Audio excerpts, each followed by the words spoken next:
नमस्कार, आप देख रहे हैं न्यूज 18 का डिजिटल प्लेटफॉर्म और मैं हूं आपके साथ जागृति खंतवाल।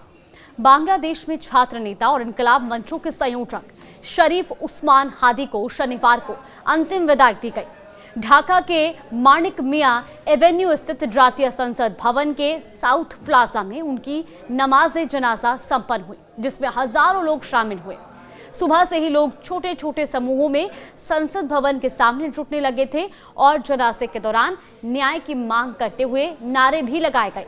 कई लोग राष्ट्रीय ध्वज ओढ़े नजर आए। परिवार की इच्छा के अनुसार हादी को ढाका यूनिवर्सिटी परिसर में राष्ट्र कवि काजी नजरुल इस्लाम के कब्र के पास दफन किया गया। सुरक्षा एजेंसियां भी अलर्ट थी और जनाजे से पहले राजधानी में सुरक्षा व्यवस्था भी कड़ी की गई थी। संसद भवन और आसपास के इलाकों में पुलिस, बॉर्डर गार्ड बांग्लादेश और अन्य सुरक्षा एजेंसियों की तैनाती रही। 2 दिन तक चले हिंसक प्रदर्शन के बाद शनिवार को ढाका में अपेक्षाकृत शांति देखी गई और हादी की मौत पर देश भर में राजकीय शोक मनाया गया। राष्ट्रीय ध्वज आधे झुके रहे और विभिन्न धार्मिक स्थलों पर विशेष प्रार्थनाएं की गई।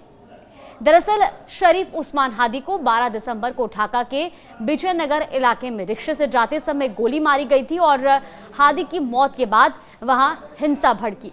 इलाज के लिए उन्हें पहले ढाका मेडिकल कॉलेज अस्पताल और फिर अवेरिकेयर अस्पताल में भर्ती कराया गया। हालात गंभीर होने पर 15 दिसंबर को एयर एम्बुलेंस से हादी को सिंगापुर ले जाया गया, जहां 18 दिसंबर की रात इलाज के दौरान उसकी मौत हो गई।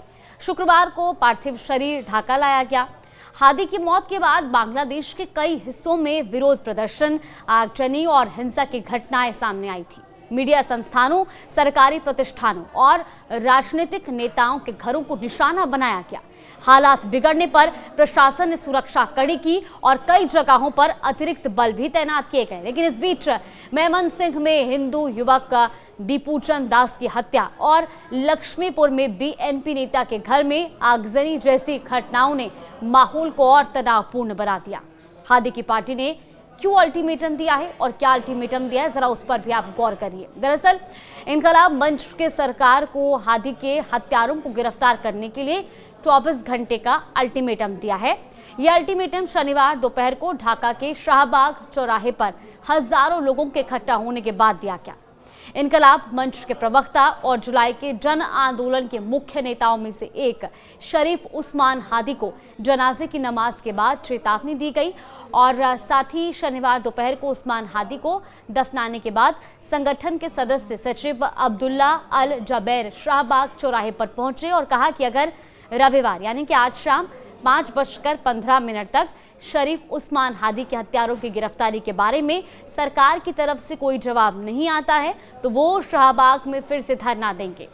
उधर मेमनसिंह 20 दिसंबर 2025 की अगर हम बात करें तो यहाँ पर इस पूरे मामले में कानून प्रवर्तन एजेंसियों ने मेमनसिंह के बालुका में हिंदू युवक दीपूचंद दास को पीट कर हत्या करने के मामले में 10 लोगों को गिरफ्तार कर लिया है।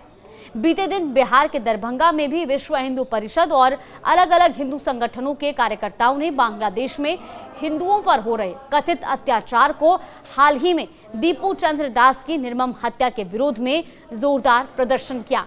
प्रदर्शनकारियों ने दारू भट्टी चौकी से लोहिया चौक तक विरोध मार्च निकाला और बांग्लादेश सरकार के खिलाफ जमकर नारेबाजी की। इस दौरान आक्रोशित कार्यकर्ताओं ने बांग्लादेश और पाकिस्तान के झंडे को सड़क पर घसीटते हुए अपना विरोध दर्ज कराया। प्रदर्शनकारियों ने यह भी आरोप लगाया कि बांग्लादेश में लगातार हिंदुओं पर हमले हो रहे हैं, लेकिन वहां की सरकार मूक दर्शक बनी हुई है। विप कार्यकर्ताओं ने भारत सरकार से मांग की है कि वो अपनी चुप्पी तोड़े और बांग्लादेश सरकार को इस मुद्दे पर कड़ा और माकूल जवाब दे और साथ ही बांग्लादेश और पाकिस्तान जैसे देशों में हो रहे अल्पसंख्यक हिंदुओं की सुरक्षा के लिए ठोस पहल करने की मांग की गई। अब ऐसे में प्रदर्शनकारियों ने भारतीय हिंदुओं से भी जागरूक होने की अपील करते हुए कहा कि यदि समय रहते एकजुट होकर इस अत्याचार के खिलाफ आवाज नहीं उठाई गई तो भविष्य में बांग्ला जैसे हालात का सामना करना पड़ सकता है।